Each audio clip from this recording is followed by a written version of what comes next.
ፓስተር ጻድቁ አብዶ የሚወረወርባቸው ድንጋይ ቁጥር ቀን በቀን በከፍተኛ ቁጥር እየጨመረ እየመጣ ይገኛል።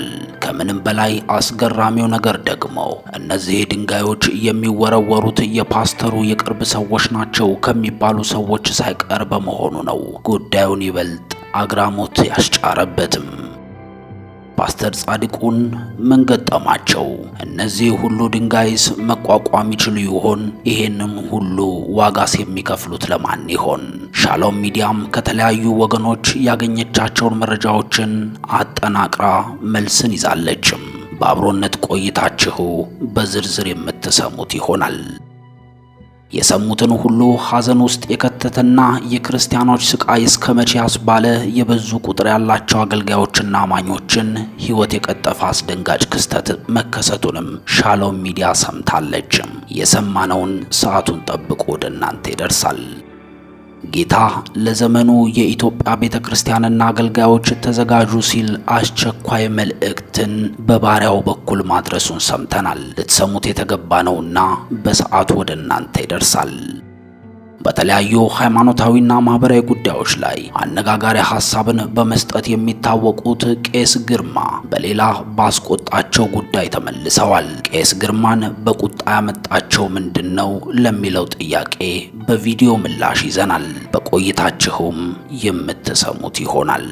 ጤና ይስጥልን። በመላው ዓለም የምትገኙ የሻሎም ቲዩብ ቤተሰቦች ሰላምታችን በያላችሁበት የዓለም ጫፍ ሁሉ ይድረሳችሁ እያልን በመግቢያ ያስተዋወቅኳችሁንና ሌሎች አሁናዊ ያልተሰሙ መንፈሳዊ መረጃዎችን ወደ እናንተ ልናደርስ ይዘን መጥተናል። ለዩቲዩብ ቻናላችን አዲስ ከሆናችሁም ሰብስክራይብ በማድረግ ቤተሰብ ሁኑን። ሐሳብ አስተያየታችሁን በኮመንት መስጫው ላይ አስቀምጡልን።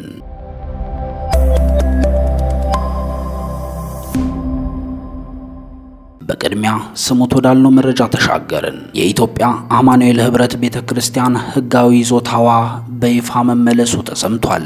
ለረጅም ጊዜ አወዛጋቢ ሆኖ የቆየውና የቤተክርስቲያኒቱ ህጋዊ መብት ተጥሶ የነበረው ቦታ ይዞታ ጉዳይ በስተመጨረሻም እልባት አግኝቷል።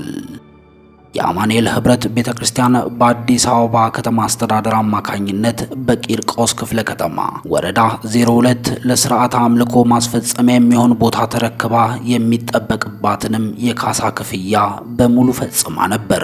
ሆኖም ቤቱን ማስረከብ የነበረበት የፌዴራል ቤቶች ኮርፖሬሽን በተለያዩ ምክንያቶች ሳይፈጽም በመቆየቱና ይባስ ብሎም ይዞታውን ለሌላ የሃይማኖት ተቋም አሳልፎ በመስጠቱ ጉዳዩ ወደ ከፍተኛ ውዝግብ አምርቶም ቆይቷል።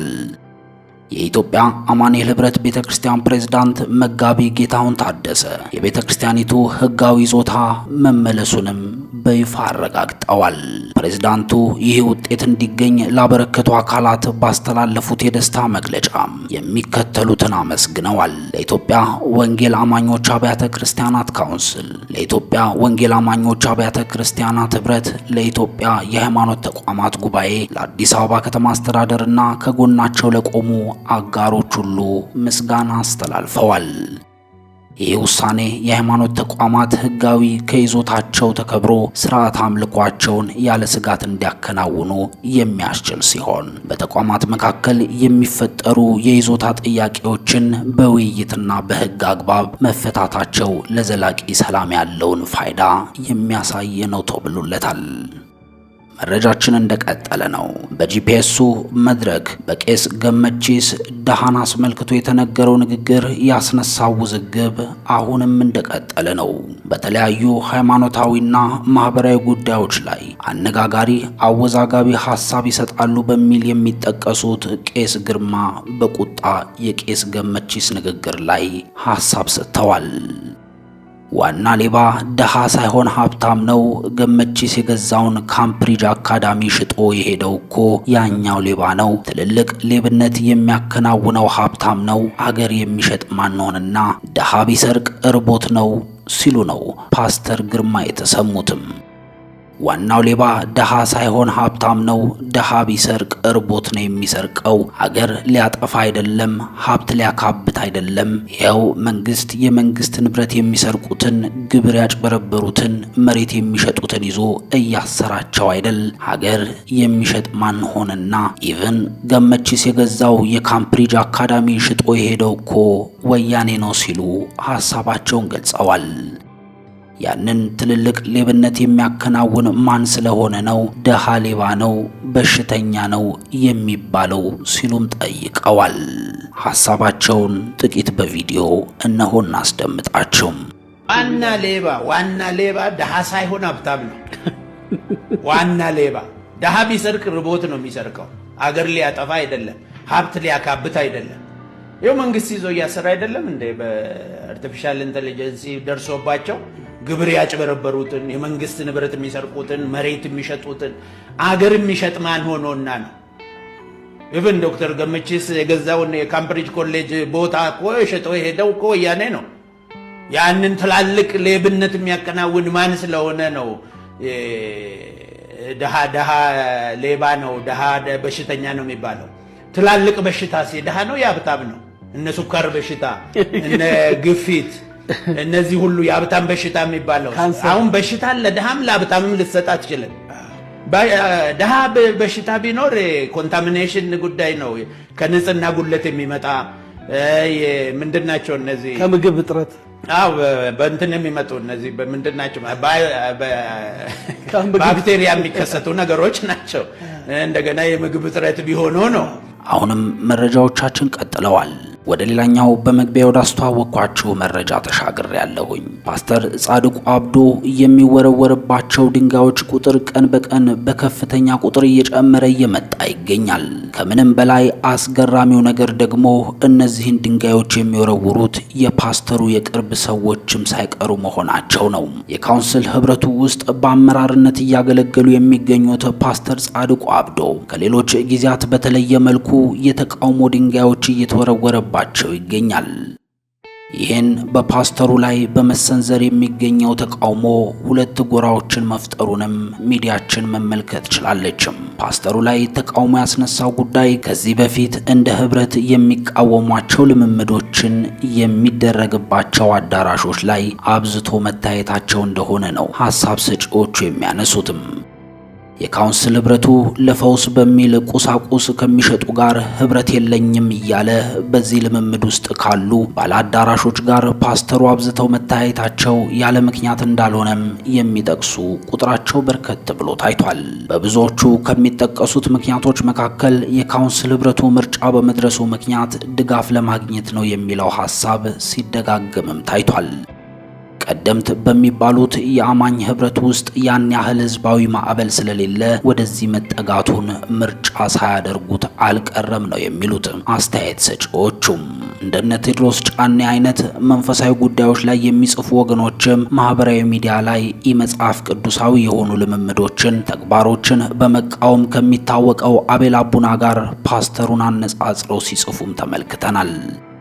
የሚከተለው ጽሑፍ የቴድሮስ ጫኔ ሐሳብ እንጂ የሚዲያችን አለመሆኑን አስቀድመን እየገለጽን መልእክቱን እንካቸው።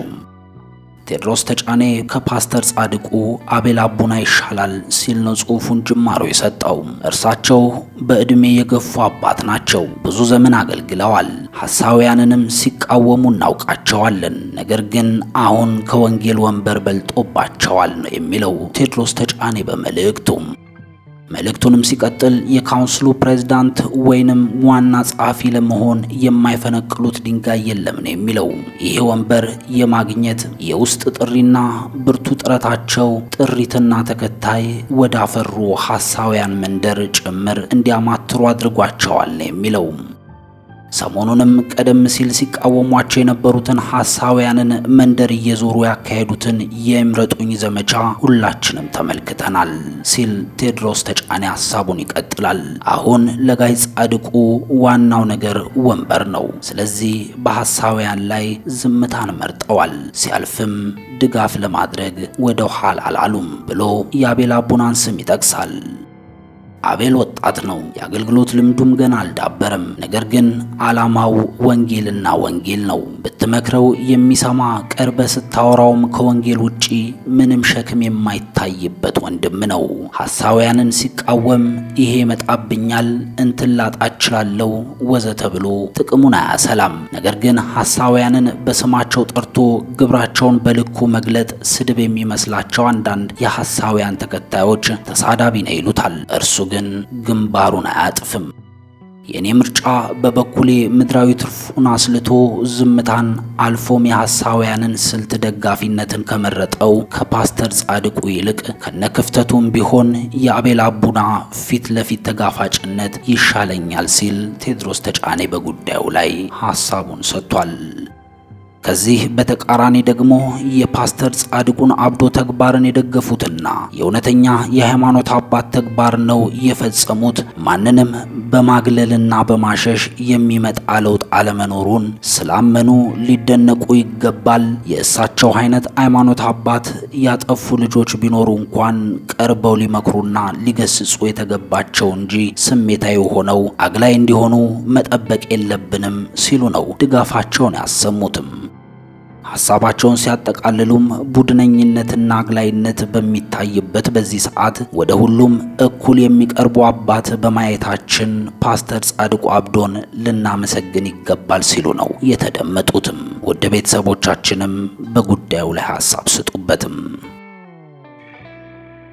በደቡብ ኢትዮጵያ ክልል ጋሞ ዞን ቦረዳ ወረዳ ጭልአሼ ደንባ ተብሎ በሚጠራው ቀበሌ በክፍት አይሱዚ መኪና ተጭነው ለቅሶ ደርሰው ሲመለሱ በነበሩ ሰዎች ላይ በደረሰ ድንገተኛ የትራፊክ አደጋ የ5 ሰዎች ሕይወት ማለፉን የወረዳው ፖሊስ መግለጹን ሰምተናል። የወረዳው ፖሊስ አዛዥ ረዳት ኢንስፔክተር አብርሃም አየለ በሰጡት ቃል አደጋው የደረሰበት የሰሌዳ ቁጥሩ ኮድ 313-227 አዲስ አበባ የሆነ ተሽከርካሪ ነው። ለቅሶን በማሳበብ ከ30 በላይ ተሳፋሪዎችን ጭኖ ሲጓዝ ነበር። ዳገት እየወጣ ባለበት ፍሬን መቆጣጠር ባለመቻሉ ወደ ኋላ በመመለሱ ከሌላ መኪና ጋር በመጋጨቱ አደጋው ተከስቷል ብለዋል። በአደጋው እስካሁን 4 ወንድና 1 ሴት በድምሩ የ5 ሰዎች ሕይወት ማለፉን፣ በ7 ሰዎችም ላይ ከባድ ጉዳት እንዲሁም በ24 ሰዎች ላይ ቀላል ጉዳት መድረሱን፣ ጉዳት የደረሰባቸውም ወደ ተለያዩ የሕክምና ተቋማት መወሰዳቸውንም አሳውቀዋል። አሽከርካሪው መጠነኛ ጉዳት ደርሶበት በአሁኑ ሰዓት በሕግ ቁጥጥር ስር መሆኑንም የቦረዳ ወረዳ ፖሊስ አዛዥ ረዳት ኢንስፔክተር አብርሃም አየለ ገልጸዋል። ወደ ሌላኛው አሳዛኙ መረጃ ተሻገርኩኝ። በማዕከላዊ ናይጄሪያ በፉላኒ ታጣቂዎች በደረሰ ጥቃት 13 ክርስቲያኖች መገደላቸው ተሰምቷል። በማዕከላዊ ናይጄሪያ ቤኒዌ ግዛት የሚገኙ መንደሮች በፉላኒ ታጣቂዎች በተፈጸመ ተከታታይ ጥቃት የ13 ክርስቲያኖች ሕይወት አልፏል። በኦቶቦ ኢካፓ መንደር ኦቶፖ ካውንቲ ላይ ሰኞ ሌሊት የደረሰው ጥቃት በቤታቸው ተኝተው የነበሩ 4 ክርስቲያኖች በጥይት መገደላቸውን ነዋሪዎች ገልጸዋል። የአካባቢው ነዋሪ ፍራንክ አኪፖ ጥቃቱ በፉላኒ ታጣቂዎች ተፈጽሟል፣ ሰዎች በተኙበት ስትል ለክርስቲያን ዴሊ ኢንተርናሽናል ተናግራለች። በጥቃቱ በርካታ ሰዎች ስፍራቸውን መልቀቃቸውም ተገልጿል። ከዚህ በፊትም በመንደሩ ላይ በተፈጸመ ጥቃት 13 ክርስቲያኖች መገደላቸውንና 50 ቤቶች መቃጠላቸውን የማህበረሰቡ መሪ አዲኩ ኦግቤ ገልጸዋል። ታጣቂዎቹ ማህበረሰባችንን ወርሰው ያገኙትን ሰው በዘፈቀደ ገለዋልም ነው ያሉትም። ቤንዋ ግዛት ውስጥ በሚገኙ ሌሎች አካባቢዎች ጥቃቱ ተመዝግቧል። በኳንዴ ካውንቲ ጃንዋሪ 6 5 ክርስቲያኖች በእርሻቸው ላይ ተገለዋል። በጃንዋሪ 5 ደግሞ 4 ሰዎች መገደላቸው ተገልጧል። የኳንዳ ሎካል ገቨርንመንት ካውንስል ሊቀመንበር ቴርሷ ያርኳን እንዳሉት ይህ በአካባቢያችን የሚፈጸም የመጀመሪያ ጥቃት አይደለም በማለት በማህበረሰቡ ከፍተኛ ፍርሃትና ስጋት ውስጥ መሆኑን ክርስቲያን ዴሊ ዘግቧል። ጌታ ለዘመኗ የኢትዮጵያ ቤተክርስቲያንና አገልጋዮች ተዘጋጁ ሲል አስቸኳይ መልእክትን በባሪያው በኩል ማድረሱን ሰምተናል። እነሆ ይሄ ሊሰማ የተገባውን ድንቅ መልእክት እንደሚከተለው አዘጋጅተነዋል። እሱም በመጋበዝ እኛ ከወዲሁ ተሰናበትን። የኤፌሶን ቤተክርስቲያን ጸጋ የጣለች ሙቀቷን የበረደባት ቤተክርስቲያን እንደሆነች ተመልክተናል።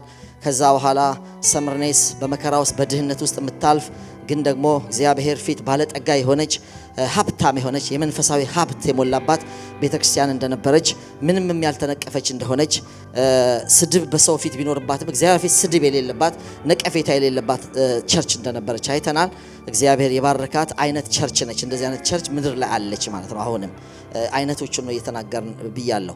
ሌላዋ በጣም ባትኖር ምን መርጣት ግን ያለች ቤተክርስቲያን የጴርጋሞን ቤተክርስቲያን ነች። ጣዖትን በመካከል ያለ በማሳት ብቻ ሳይሆን ምንድነው ትምህርት የኒቆላውያን ትምህርት የሚባል እንደፈለጋችሁ ሁኑ የሚል ለጣዖት የታረደ የሚበላበት ሴሰኝነት የሚለማመዱበት በትምህርት ደረጃ የሚቀርብበት እንደዚህ አይነት ቸርች አለች።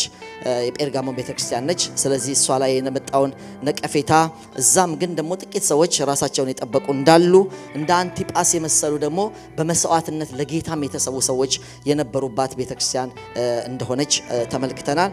ከዛ በኋላ ባለፉት ጊዜያቶች የተመለከትናት የቲያጥሮን ቤተክርስቲያን ነች። የቲያጥሮን ቤተክርስቲያን ደግሞ በትንቢት ስም ራሷን ነቢይ ነኝ የምትለዋን በሚል ወስደን እግዚአብሔር ያልሾማት በቤተክርስቲያን በስርዓት ውስጥ ያላለፈች አገልጋዮች ያሉባት። ምክንያቱም ኤልዛቤል የሚል ስያሜ ነው ማዕቀፍ ነው እንጂ የሆነች ሴት ብቻ አይደለችም ብለን ተነጋግረናል።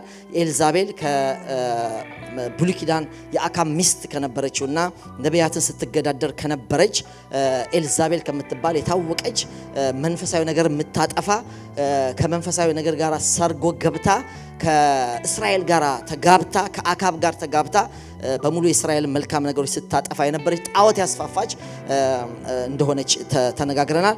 ያኔ ቤተ መንግስት ነው የገባቸው። አሁን ደግሞ ቸርች ውስጥ ገብታ በትንቢት ስም በትምህርት ስም ምክንያቱም ታስተምር ነበር፣ ታሳስት ነበር። በማሳሳትም ማለት የተሳሳቱ መልእክቶችን በማምጣት ከዛ በኋላ ያው ይሄው ነው ከእግዚአብሔር ያላለፈ ሹመት ከእግዚአብሔር ያላለፈ ነገር ስለሆነ ዲያብሎስ እንዴት እንደተጠቀመባቸው ልጆችም አፍርታ ልጆቿን በሞት ገላለሁ ስለሚል ፍሬም እንደነበራት ተመልክተናል።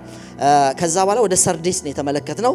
ሰርዴስ የኒቆላውያን ትምህርት ችግር የለባትም። በመሐል የስተት ትምህርት ምንም አልነበረባትም። በጣም የሚገርመኝ ነው የዚህ አይነት የቸርች አይነት ደግሞ የአምስተኛው አይነት ደግሞ በጣም የምትገርመኝ ነች። እቺ ሰርዴስ ቤተክርስቲያን የጴርጋሞን አይነት የስተት ነብይ በመሃሉ አልነበረም። ኤልዛቤል ምናምን የሚበጠበጥ ነገር አልነበረም። ወይ ኖስቲክ የሚባለው የኖስቲዝም ትምህርት ወይም ኒቆላውያን ተብሎ ኒቆላውስ ከሚባል ሰው የመጣውን ብያቸዋለሁ። እሱም እንደፈለግኩን የሚል ነው። ዋናው መንፈስን ስፒሪቹዋል እንትንን የውስጥህን መንፈስን ጠብቅ እንጂ በስጋ የሚሆን ነገር ችግር የለም። እንዲህ አይነት ትምህርቶችም አልነበረባትም። የሰርዴስ ቤተክርስቲያን ችግር ምንድን ነበረ? ስም ብቻ ይዞ የመጓዝ ክርስትና ነበረ። ስም አለ ይላል። አሁን ቀደም እንዳነበብኩት ወደ ቤተክርስቲያን መልአክ እንዲህ ብለህ ጻፍ፣ ሰባቱ የእግዚአብሔር መናፍስት ሰባቱ ከዋክብት ያሉት እንዲህ ይላል፣ ስራህን አውቃለሁ፣ ሕያው እንደመሆነ ስም አለ ሞተህማል ይላል። ስም ብቻ የመያዝ በስተት ትምህርት ችግር የለም፣ በሌላ ነገር ችግር የለም። ግን ምንድነው የዚህ ቤተክርስቲያን ችግር ስትሉ ምንድነው? ስራ የለም።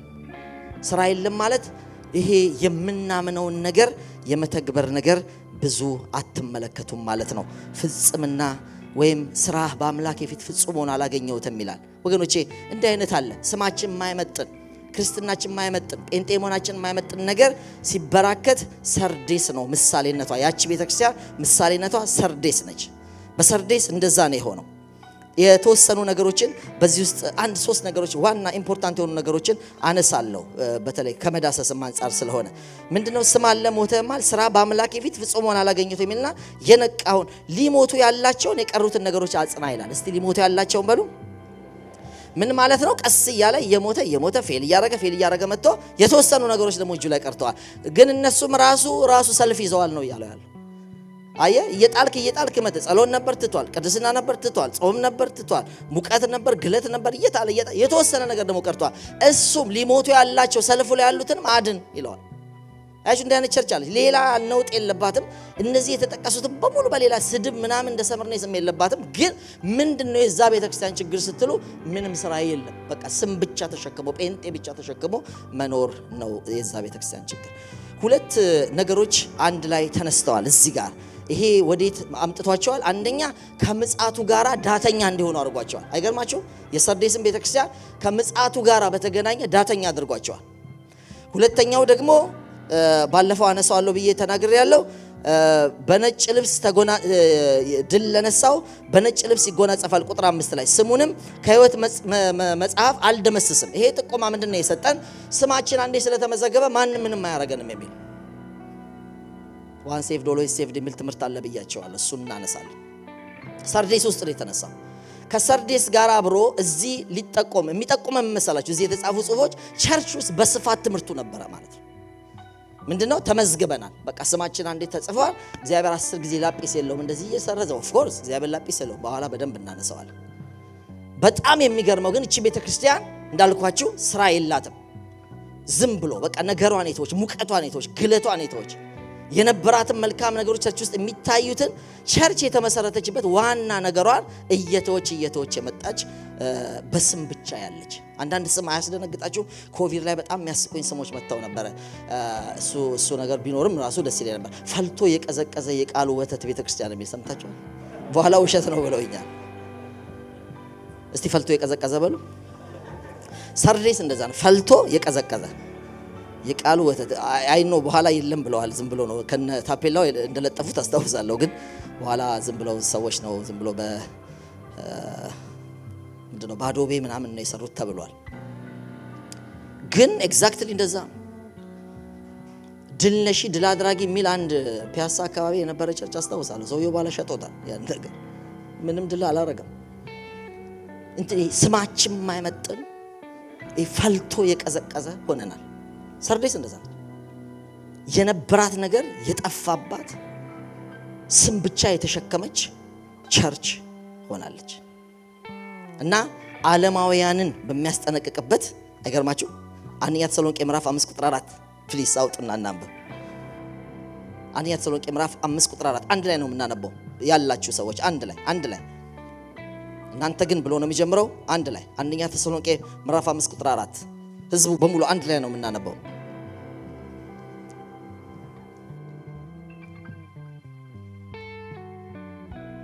እናንተ ግን ይላል።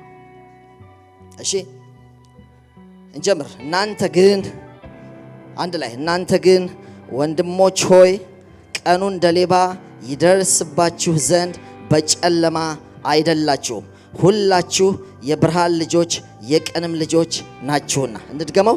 እናንተ ግን ወንድሞች ሆይ ቀኑ እንደ ሌባ ይደርስባችሁ ዘንድ በጨለማ አይደላችሁም፣ ሁላችሁ የብርሃን ልጆች የቀንም ልጆች ናችሁና። የጌታ ቀን ለብርሃን ልጆች የሚያስፈራ አይደለም። እንደ ሌባ፣ እንደ እርጉዝ፣ እንደ ምጥ፣ እንደ ኖህ ዘመን፣ እንደ ሎጥ ዘመን ተብሎ የተጠቀሰው ቦታዎች ላይ ስትመለከቱ በሌሊት ላይ ላሉ ሰዎች ነው። በቀንማ ሌባ በቀን ይምጣ ምን ችግር አለ? ሌባ በቀንም አይመጣም። መቼ ነው የሚመጣው? ስለሚተኙ እኮ ነው ችግሩ። ስለዚህ በቀንና በብርሃን በሌሊት ብሎ የሚከፍለው ምንድነው? ይሄ ስም ብቻ ስንሸከም ነገሮቻችንን እየተውን ስንመጣ ወደ ሌሊት ነው። እቺ ቸርች ወደ ሌሊት ነው የገባችው። የአንደኛ ተሰሎንቄ ምዕራፍ 5 ቁጥር 3 ማሳሰቢያ ለብርሃን ልጆች አይደለም። እናንተ ይሄን አሁን ማስፈራሪያ እንደ ሌባ ነው የሚመጣው እንደ ምጥ ነው የሚመጣው የሚለው እኮ ለእናንተ አይሰራም፣ አይሆንም። ይሄ እኮ ሌሊት ላሉ ሰዎች ነው፣ ለተዉ ሰዎች ነው ይላል። ሰርዴስ ግን እዚህ ውስጥ ገብታለች፣ ሌሊት በሚባለው ውስጥ ገብታለች። ተመልከቱ ምን እንደሚላት ቁጥር 3 ላይ ሊሞቱም ያላቸውን የቀሩትን ነገር አጽና፣ እንግዲህ እንዴት እንደተቀበልክ እንደሰማህ አስብ፣ ጠብቀውም ንስሐ ግባ። እንግዲያስ ባትነቃ እንደምን እመጣብሃለሁ? እስቲ እንደምን እመጣብሃለሁ? እንደ ሌባ እመጣብሃለሁ ሲል ታያላችሁ። በማናቸውም ሰዓት እንደመጣብህ ከቶ አታውቅም። ስለዚህ ይሄ በጎ ውስጥ ነው ያሉት ወይስ ጨለማ ውስጥ ነው ያሉት? ቀን ውስጥ ነው ያሉት ወይስ ሌሊት ውስጥ ነው ያሉት? ሁሉም ሰው ሌሊት።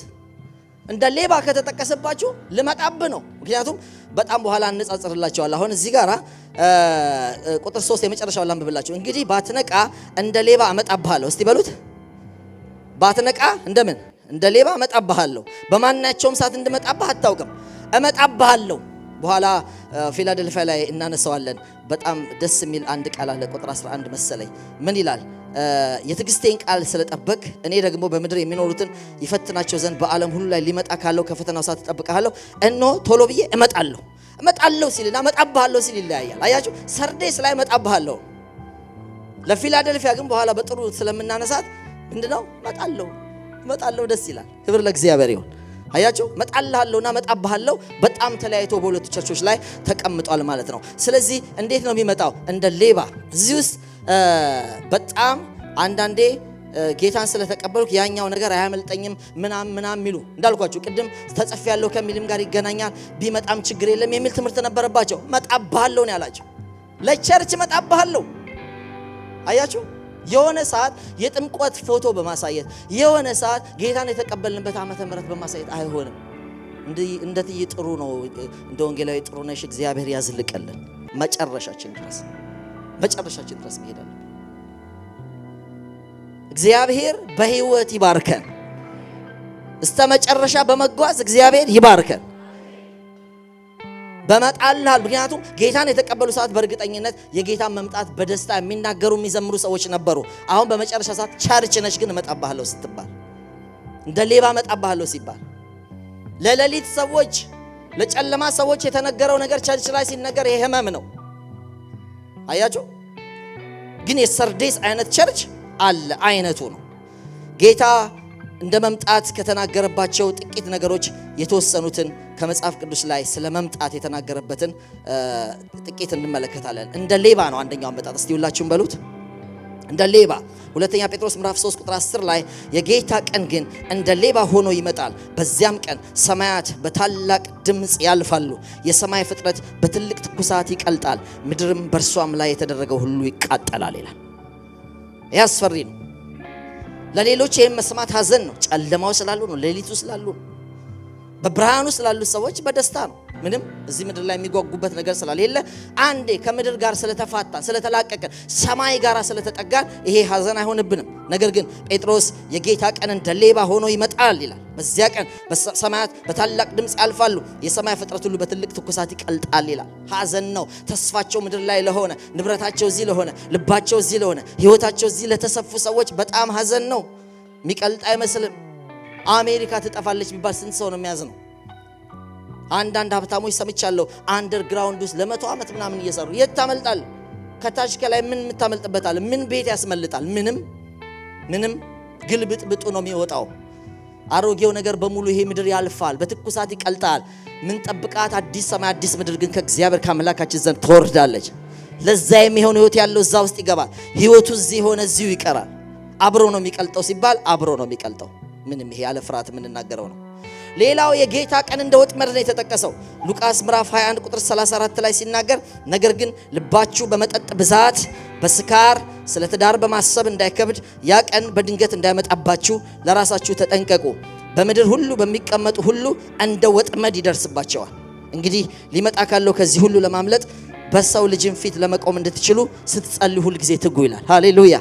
አያችሁ ይሄም ጨለማው ዳተኛ ስም ብቻ ለያዞች ለነ ሰርዴስ የተጠቀሰበት አይነት ነው ወገኖቼ። ወጥመድ ተነግሮ አይጠመድም። ወጥመድ አይነገርም አይደለም። ድንገት ነው የሚመጣው። ወጥመድ ከሆነ እንደዚህ አደጋ ጣዮች ነበሩ። በእስራኤልም በሶሪያም በተለያየ ቦታ ይነሱ ነበረ። ታውቃላችሁ አደጋ ጣዮች ይባላሉ። ድንገት ነው የሚጥሉት። ድንገት ነው ወጥመድ የሚሰሩት። ወፍም ሌላም ነገር ቢጠመድ በማታይበት ቀስ ብለው ያ መንገዱ አይፈለግና ያ ነገር እንዲይዛት ያ ወጥመድ ውስጥ እንድትገባ ይደረጋል። ጃርትም ምንም በተለያየ ገጠር ውስጥ ያደጋችሁ ሰዎች በዛ መንገድ ሲጠመድ አይታችሁ ሊሆን ይችላል። ወገኖቼ ወጥመድ አይነገርም። ፊት ለፊት ያለ ነገር አይደለም። ወጥመድ ራሱ ስውር ነው። ስለዚህ ያ ቀን እንደ ወጥመድ ይሆንባቸዋል ይላል። አያችሁ በይፋ መለከት ተነፍቶ በደስታ ነጭ ልብስ ለብሰው የሚጠብቁ እኮ የታደሉ አሉ። ሰርዴስ ግን በዚህ የታደለች አይደለችም። ለምን? ስም ብቻ የያዘች ስለነበረች። ሌላው አመጣጥ የጌታ እንደ ርጉዝ ምጥ ነው። እንደ ርጉዝ ምጥ አንደኛ ተሰሎንቄ ምዕራፍ 5 ቁጥር 3 ሲናገር ሰላምና ደህንነት ነው ሲሉ ያን ጊዜ ምጥ ርጉዝን እንደሚይዛት ጥፋት በድንገት ይመጣባቸዋል፣ ከቶም አያመልጡም ይላል። ምጥ እንግዲህ እህቶች የበለጠ ታውቃላችሁ። በዚህ ነገር ውስጥ ያለፋችሁ በቃ ማለት ተዘናቅ ድንገት ነው። በቃ ድንገት የሽርቶ ውሃ ይባላል። በቃ ድንገት አንዳንድ ጊዜ ይመልሷችኋል በፍርሃት በቃ ሐኪም ቤት ከሄዱ በኋላ ስንቴ የተመላለሳችሁም ባሎች ትኖራላችሁ። እዚህ መልስ ትባላላችሁ። ድንገት እዛ ተኝቶ እንደውም መጥፎ ነገር የተከሰተበት ሁኔታ አለ። ገና ነሽ ብላ ሄዳ ጤና ጣቢያ በአዲስ አበባ ውስጥ አንድ ቦታ የተፈጸመ ነው። እጅግ ልባችን የሰበረ ክስተት። የኛ ቸርች ቤተክርስቲያን አገልጋይ የነበረች ነች። ተው እያለች እየለመነች ካጠገቧ ጥቂት የሌላ እምነት እንትን ነበሩ። በጣም አንዳንዴ አጋንንት ይጠቀምባቸዋል ታውቃላችሁ። በቃ ማይሆን ነገር ሆነ። እንደዛ ሁሉ ህመም ውስጥ ሆና እያለቀሰች ያን ሙት ነገር ተሸክማ ሌላ ቸርች ውስጥ ያስነሳሉ በሚል ደግሞ አንድ ቦታ ሄደች። ያን ጊዜ ምንም የተከሰተ የለም። እስከ ዛሬ ልብ ተሰብሮ ያለበት ሁኔታ ነው። እርጉዝ ምጧ ድንገት ነው የሚመጣው። የጌታ ቀን እንደዚህ ነው የሚሆነው። ያ ድንጋጤ ተሴም ቸርችን ሲያስደነግጥ አያሳዝንም? ስለዚህ የስም ክርስትና ሲሆን ወገኖቼ ይሄ ነው። ቀስ ብለን ምንድነው የምንማረው? ቀስ እያልን እየጣልን ያለው ነገር ካለ ወዴት እንደሚያደርሳችሁ ማሰብ ነው። ይሄ ነገር ሄዶ ሆነ ቦታ ነው የሚያደርሳችሁ። ቀስ እያለ ሰይጣን የሚከተው ቀስ እያለ መጨረሻ ከባድ ገብታችኋል? ፋይናሊ እንደው ሰው ከ10 ከቴስት ይሳሳት። ቴስት ላይ ቀልዱ። ከ10 ይሶኬ ከ20 እንኳን ይሶኬ አይባልም፣ ግን ይሶኬ ከ60 ትቀልዳለህ። መውደቂያና ማለፊያ ላይ ይመጣል። ስንፍናችን ተጎትቶ እዛ ይመጣል። ቀስ በቀስ የምንተዋት ነገር እዛ ይመጣል። ይልቅ እየጣልናቸው ያሉ በጎ ነገሮች እንጀምር፣ እናንሳቸው። ትህትና እናንሳ፣ ጾምን እናንሳ። አሜን። የእነሱን ዓርብ ሮብ አትበሉ። ጾሙ ሐሙስና ማክሰኞ አርጉት። ከፈለጋችሁ ሮብ ዓርብ አርጉት። ምን ችግር አለ? ቅዳሜና እሑድ አርጉት። በጎ ነገር የሚቀጥል ነው። እስቲ የሚቀጥል ነው በሉ። እየጣልን ያለነው በጎ ነገሮች ወገኖቼ በቃ አካሄድ እኮ ያስታውቃል። የሚያጠግብ እንጀራ እንደተባለ ምጣዱ ላይ ታስታውቃለህ። መጽሐፍ ቅዱስ እኮ ነግሮናል። አንድ ሰው በትህትና ሲሞላ ምንድን ነው ይላል? ምን ይቀድማል ይላል? ትህትና ክብረትን ይላል። ትቢት ካለውስ ሰውየው ሊወድቅ ነው የምትሉት? ቃሉ ነግሮናል። አካሄዳችሁ ያስታውቃል። ጸሎት ሲሰለቻችሁ የት ነው መጨረሻችሁ? በቃ ወቁት። ሰርዴስ ነው። አንዳንድ በጎ ነገር ቀስ 10 ዓመት እኔ ጋር ነበር አሁን ዛሬ አቃተኝ የምትሉት ነገር ወገኖቼ ሁላችንም ያቀተናል። ግን ተንበርክከን የጣልነውን ነገር ማንሳት አለብን። እግዚአብሔር ይባረክ። ይመለሳል እኮ እግዚአብሔር እኮ የሪስቶሬሽን አምላክ ነው። እግዚአብሔር እኮ እንደገና አምላክ ነው። ኢትዮጵያ ጎበዝ ነበርኩ እዚህ መጥቼ የደከምኩት እኮ አይባልም። ልክ ነው። ቻሌንጆቹ ሰፊ ናቸው። እዛ መስራትና እዚህ መስራት ይለያያል። እዚህ መኖርና እዛ መኖር ይለያያል። ወገኖቼ ግን ተንበርክከን እና ማምጣት እንችላለን። እግዚአብሔር ለዚህ የሚሆን አቅም ይሰጠናል። እግዚአብሔር ለዚህ የሚሆን አቅም አለው የምትሉ ሰዎች አሜን በሉ። አለው እግዚአብሔር። አዎ አሜሪካ ማስኖር ይችላል። እዚህ መጾም እንችላለን።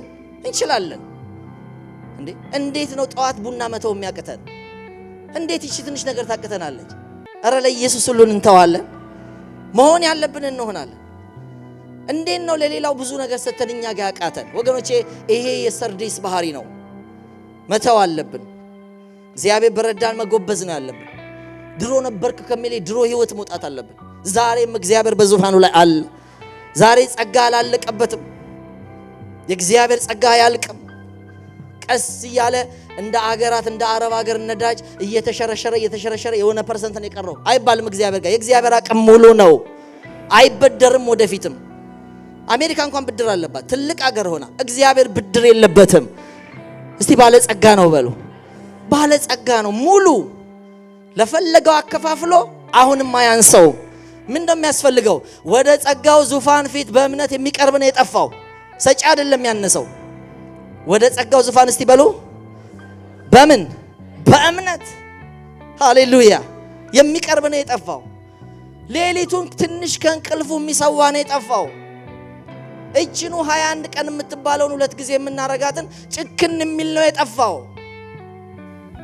በቃ አበዛችሁት ይላል አዲስ ልደቶች፣ አበዛችሁት 21 ቀን ያልተነካ ግልግል በሉት። 21 ቀን አበዛችሁት። ምንድነው የምትወጥሩት? ምንድነው የምትጨቀጭቁት? ኧረ ግድ የላችሁ ጨክን። 5 አጽዋማት ከዓመት ውስጥ ጥቂት ወር ብቻውን እንኳን የቀራቸው ምን ውስጥ እንዳሉ ትተህም በሆነልህ በጎ ነገር አትተቹ። መተባበር ነው። ይሄው ወንጌል እያለ ነው። መተባበር ነው። ለሆነ ሰው የምትተውት ነገር አይደለም። እኔ የምለፋበት እናንተ የማትለፉበት፣ እናንተ የምትሮጡበት እኔ ችላ የምለው ነገር አይደለም። እኩል ደም ነው የፈሰሰልን። እኩል ኢየሱስ የሞተላችሁ ህይወት እንደኔ ያካፈላችሁ። እኔ አንዳንዴ የራሴን ህይወት ከጳውሎስ ጋር ያለው ደሴም ጂሰስ ነው የተቀበልኩት እላለሁ። ያሳፍረኛል። እንዴት ነው የጨከነው? እንዴት ነው ከእስር ቤት ወጥቶ እንደገና ስብከት፣ ከዛ ወጥቶ እዚህ ጋር፣ ከዛ ወጥቶ እዚህ ጋር። በጣም የሚገርም ነው።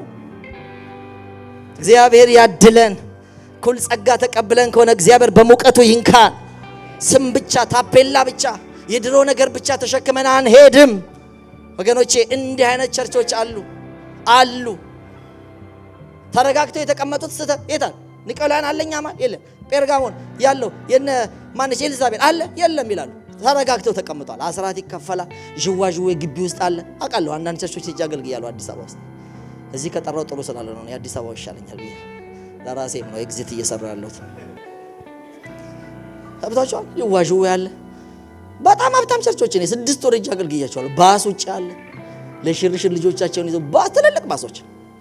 እዚህ እንኳን የሌለን ነገር ምንድነው? በቃ ሴፍ ምን መገሰጽ አትችሉ። እንደውም አንድ ጊዜ ኪቦርድ ምናምን ኳየሮች ልናስመርቅ እንትናል። ኪቦርዱ አንዱ ሽማግሌ ቤት ነው፣ የሆነ ሽማግሌ ቤት ነው። የቸርቹ እኮ ነው። በቃ ተረጋግተው በሰላም በቃ ብሩ የነሱም ነው እንትኑም ነው። ከአውሮፓም የሚመጣ ነገር አለ። አረ እግዚአብሔር ከዚህ ይፈውሰን። አረ ነደን ነው መሄድ ያለብን የተባለው ነው። አግሬሲቭሊ ወተን ለማንም የምትተውት አይደለም። በሙቀት እግዚአብሔር ይንካን፣ በመንበርከክ እግዚአብሔር ይንካን። አንዱም ይዝናና አንዱም ይተጋበት አይደለም ወገኖቼ። ይሄን የሆነው እንደ ርጉዝ ምጥ እንደ ኖህ እንደ ሎጥ ዘመን ይላል ሉቃስ ምዕራፍ 17 ቁጥር 26 ላይ በኖህ ዘመን እንደሆነ በሰው ልጅ ደግሞ እንዲሁ ይሆናል። ኖህ ወደ መርከብ እስከገባበት ቀን ድረስ ይበሉ፣ ይጠጡ፣ ይጋቡ፣ ያገቡ ነበር። የጥፋት ውሃ መጣ፣ ሁሉን አጠፋ። እንዲሁ በሎጥ ዘመን እንዲሆነ ይበሉ፣ ይጠጡም፣ ይገዙም፣ ይሸጡም፣ ይተክሉም፣ ቤትም ይሰሩ ነበር። ሎጥ ከሶዶም በወጣበት ቀን ግን ከሰማይ እሳትና ዲን ዘነበ፣ ሁሉንም አጠፋ። የሰው ልጅ በሚገለጥበት ቀን እንዲሁ ይሆናል ይላል እግዚአብሔር። ያድነን። የሰው ልጅ በሚገለጥበት ቀን እንደዚህ ነው የሚሆነው ነው የሚለው። እንደማ ዘመን እንደ ኖህ ዘመን። የኖህ ዘመን ምንድን ነው? ሰሞኑን ላንካስተር በሄድን ጊዜ ለወንጌል ስርጭት ፊልሙን በዛው አይተን ነበር። እጅግ ከገባኝ በላይ ነው በአመታት። አሁን ያየሁት ነገር ያስደነግጣል። ምክንያቱም እነሱ ድራማቲካል ሲያረጉት በጣም ብዙ ነገር ጨምረው ነው የሰሩት። የእውነትም ነው። በቃ ቤተሰቦቹ እንዴት ሉዝ አረጉ ያንን ቀን ስትሉ ለካ ሲያሾፉ ነው። የሽማግሌ ነገር እያሉ ነው። እሱ ይለፋል። እሱ የዛን ሁሉ ፍጥረት የሚገባበትን ነገር እንጨት እየቀጠቀጠ ይውላል። እነሱ ያሾፉ ይላሉ። 8 ሰው የዳነው ለካ ለዚህ ነው።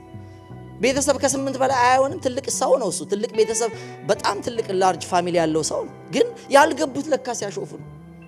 እንደዚህ ለካ መለያየታል። ለካ አጠገብ 2 ሰው አልጋ ሆኖ አንዱ ይነጠቃል። ለካ ቅርብ ለካ እንለያያለን አንድ ቀን። ለካ አንድ ቀን ወፍጮ ሲፈጭም ለካ ስራ ላይ አንዱ ይሄዳል አንዱ አይሄድም። ይሄ ስራውን እየሰራ ተቀድሷል። ስራውን እየሰራ ከእግዚአብሔር ጋር ነው። እየፈጨች ከእግዚአብሔር ጋር ነው። እርሻ ላይ ይላል አንድ ቦታ፣ እርሻ ላይ ሆኖ ከእግዚአብሔር ጋር ናቸው። ሌሎች የሉበትም ወገኖቼ። ስለዚህ እንደ ሎጥ ዘመን እንደ ኖህ ዘመን ይሆናል ይላል። ሰርዴስ ይሄ ነው።